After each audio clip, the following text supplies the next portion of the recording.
Hello dear, in this video you find 7 questions and their answers. The questions are set in such a way that their answers almost make the whole story.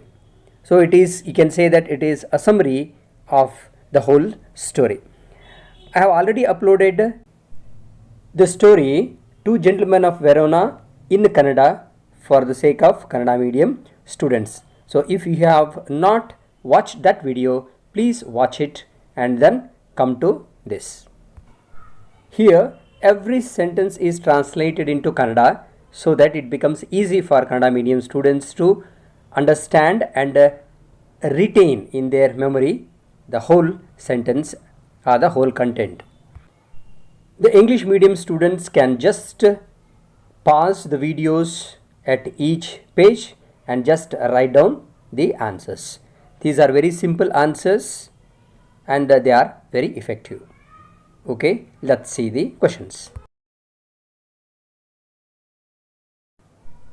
Question 1. Describe Verona. Verona ಸಿಟಿಯನ್ನು ವರ್ಣಿಸಿರಿ. Verona city lies in the foothills of Alps. Verona Nagar Alps ಪರ್ವತ ಶ್ರೇಣಿಗಳ ಪದತಲದಲ್ಲಿ ಇದೆ. It is one of the famous cities in Italy. ಇದು ಇಟಲಿಯ ಒಂದು ಪ್ರಸಿದ್ಧವಾದ ನಗರಗಳಲ್ಲಿ ಒಂದು. Romeo and Juliet lived in this city. Romeo ಮತ್ತು Juliet ಈ ಸಿಟಿಯಲ್ಲಿ ವಾಸವಾಗಿದ್ದರು. Most of the buildings are in medieval style in pale honey colour. ಇಲ್ಲಿನ ಬಹಳಷ್ಟು ಕಟ್ಟಡಗಳು ಮಧ್ಯಕಾಲೀನ ಯುಗದ ಸ್ಟೈಲ್ನಲ್ಲಿ ತೆಳುವಾದ ಜೇನಿನ ಬಣ್ಣದಲ್ಲಿ ಇವೆ.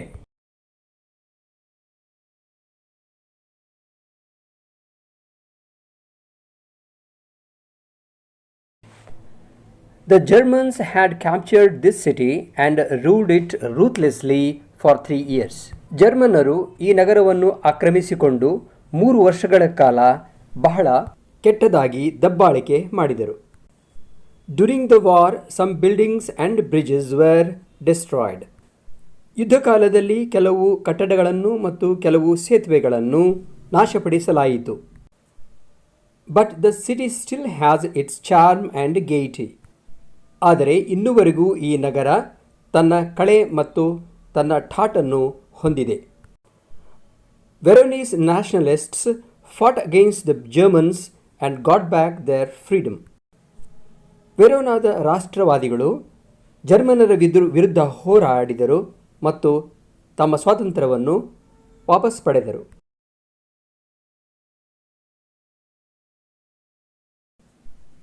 Describe the two gentlemen of Verona. Or, why is the word gentleman used for the young boys Nicola and Jacopo? Nikola ಹಾಗೂ ಜಾಕೋಪೋ ಚಿಕ್ಕ ಹುಡುಗರಾಗಿದ್ದರೂ ಸಹ ಅವರಿಗೆ ಜೆಂಟಲ್ಮೆನ್ ಸಭ್ಯಗೃಹಸ್ಥರು ಎನ್ನುವ ಪದವನ್ನು ಏಕೆ ಉಪಯೋಗಿಸಲಾಗಿದೆ?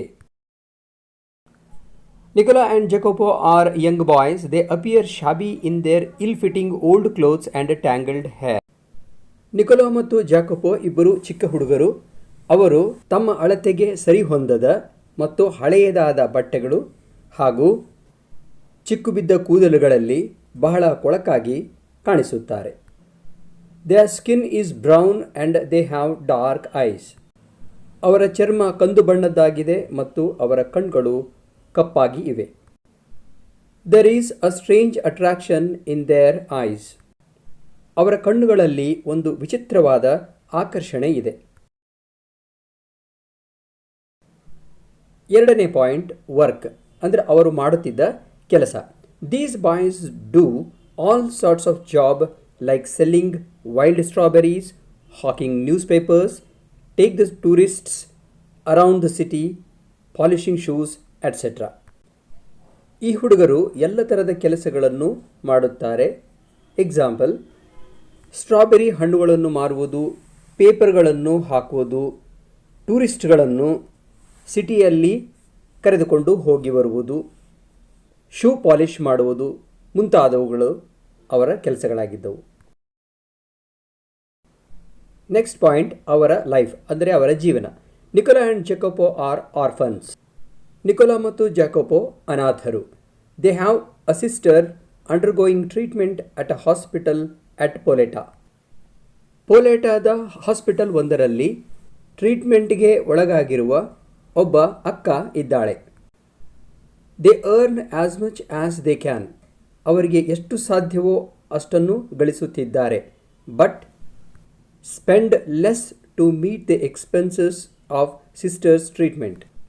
ಆದರೆ ಅಕ್ಕನ ಟ್ರೀಟ್ಮೆಂಟ್ಗಾಗಿ ಖರ್ಚಾಗುವ ಹಣವನ್ನು ಭರಿಸಲು ಕಡಿಮೆ ಖರ್ಚು ಮಾಡುತ್ತಾರೆ.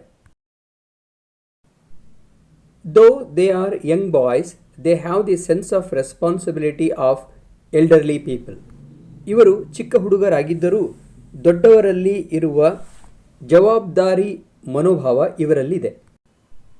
They are good, honest, hardworking and quite matured. ಅವರು ಒಳ್ಳೆಯವರು, ಪ್ರಾಮಾಣಿಕರು, ಕಷ್ಟಪಟ್ಟು ಕೆಲಸ ಮಾಡುವವರು ಮತ್ತು ಬಹಳ ಪ್ರಬುದ್ಧರು ಆಗಿದ್ದಾರೆ. Therefore, they are known as gentlemen. ಆದ್ದರಿಂದ ಅವರನ್ನು ಸಭ್ಯಗೃಹಸ್ಥರೆಂದು ಕರೆಯಲಾಗುತ್ತದೆ. In what different ways were the boys useful to the narrator?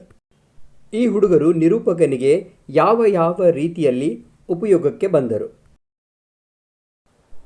The narrator finds Nicola and Jacopo working as shoe shines. Nikola ಮತ್ತು ಜಾಕೋಪೋ ಬೂಟ್ ಪಾಲಿಷ್ ಮಾಡುವ ಕೆಲಸವನ್ನು ಮಾಡುತ್ತಿರುವುದನ್ನು narrator ಕಾಣುತ್ತಾನೆ. When the narrator talks to them, they say that they do lot many works.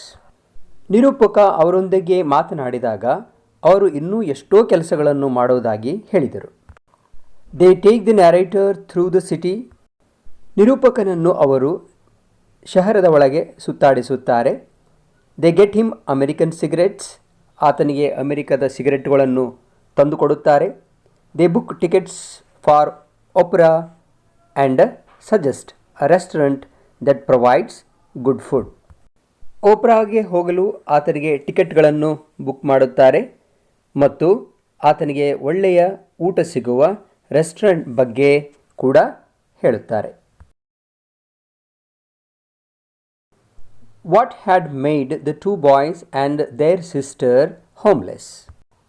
ಆ ಇಬ್ಬರು ಹುಡುಗರು ಮತ್ತು ಅವರ ಅಕ್ಕನನ್ನು ಮನೆಯಿಲ್ಲದ ನಿರ್ಗತಿಕರನ್ನಾಗಿ ಮಾಡಿದ್ದು ಯಾವುದು? Are why were Nicola and Jacopo working so hard? ಅಥವಾ ನಿಕೋಲಾ ಮತ್ತು ಜಾಕೋಪೋ ಏಕೆ ಅಷ್ಟೊಂದು ಕಷ್ಟದ ಕೆಲಸಗಳನ್ನು ಮಾಡುತ್ತಿದ್ದರು? There was a war between Germany and Italy. Italy ಮತ್ತು ಜರ್ಮನಿಯ ಮಧ್ಯ ಒಂದು ಯುದ್ಧ ಇತ್ತು.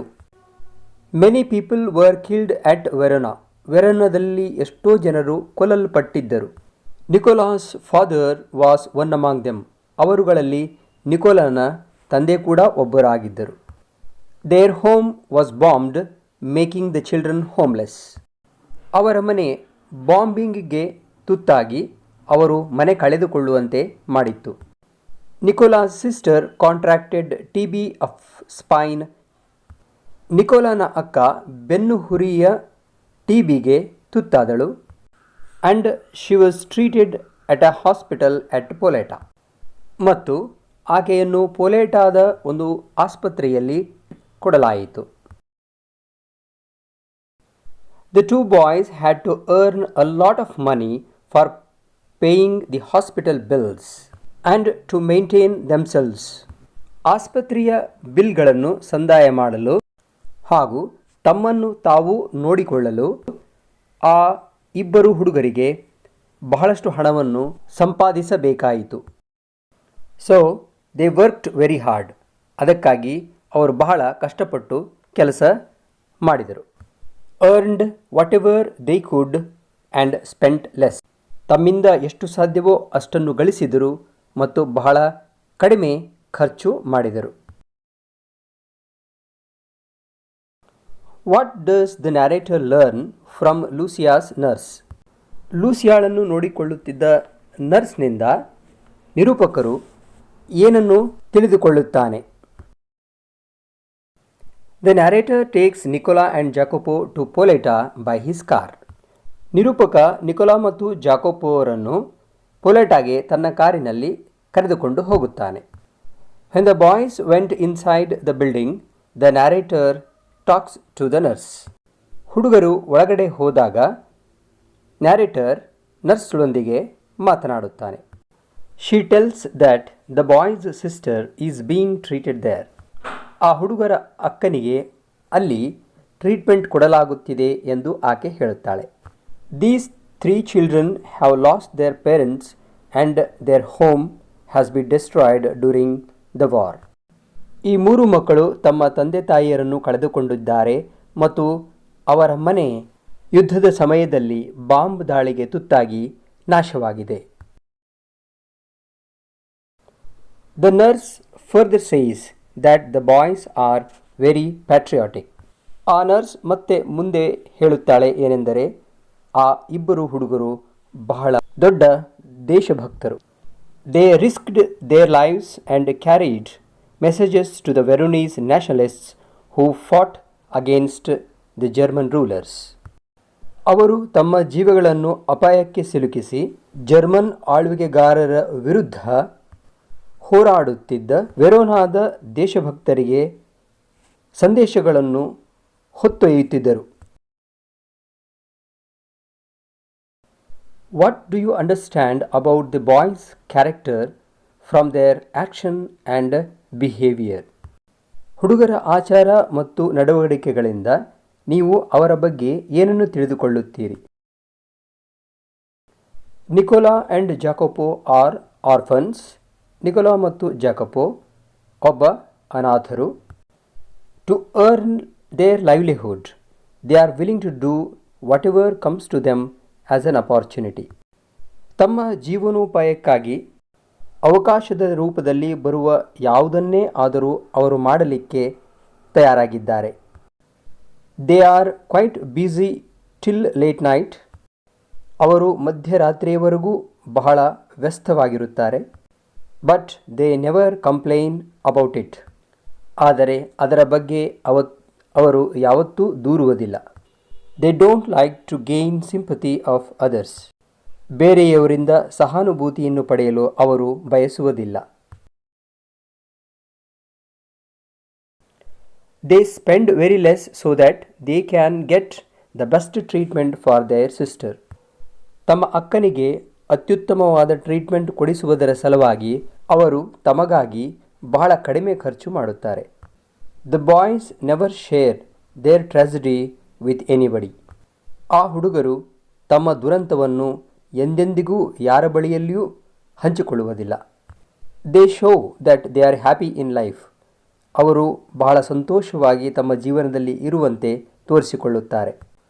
Though their actions are sometimes childish, they are matured far beyond their age. ಕೆಲವು ಬಾರಿ ಅವರ ನಡವಳಿಕೆಗಳು ಚೈಲ್ಡಿಶ್ ಅನ್ನಿಸಿದರೂ ಅವರ ಪ್ರಬುದ್ಧತೆ ಅವರ ವಯಸ್ಸನ್ನು ಮೀರಿ ಬೆಳೆದದ್ದಾಗಿದೆ. Appearances are deceptive. How does the story Two Gentlemen of Verona bring out this idea? ಕಣ್ಣಿಗೆ ಕಾಣುವುದು ಮೋಸವಾಗಿರಬಹುದು. ಟು ಜೆಂಟಲ್ಮೆನ್ ಆಫ್ ವೆರೋನಾ ಅನ್ನುವ ಕಥೆ ಈ ವಿಚಾರವನ್ನು ಹೇಗೆ ಹೊರತರುತ್ತದೆ? ಈ ಪ್ರಶ್ನೆಗೆ ಬರುವ ಈ ಉತ್ತರದಲ್ಲಿ ಆಲ್ಮೋಸ್ಟ್ ಎಲ್ಲ ವಾಕ್ಯಗಳು ಆಲ್ರೆಡಿ ಬಂದಾಗಿವೆ. ಆದ್ದರಿಂದ ಇವುಗಳನ್ನು ಕನ್ನಡದಲ್ಲಿ ಹೇಳುವ ಅಗತ್ಯ ಇಲ್ಲ ಅಂದುಕೊಳ್ಳುತ್ತೇನೆ. ಹಾಗಾಗಿ ನೀವು ವಿಡಿಯೋವನ್ನು ಪಾಸ್ ಮಾಡಿ ಇವು ಎಲ್ಲವನ್ನು ಬರೆದುಕೊಂಡು ಓದಿಕೊಳ್ಳಿ.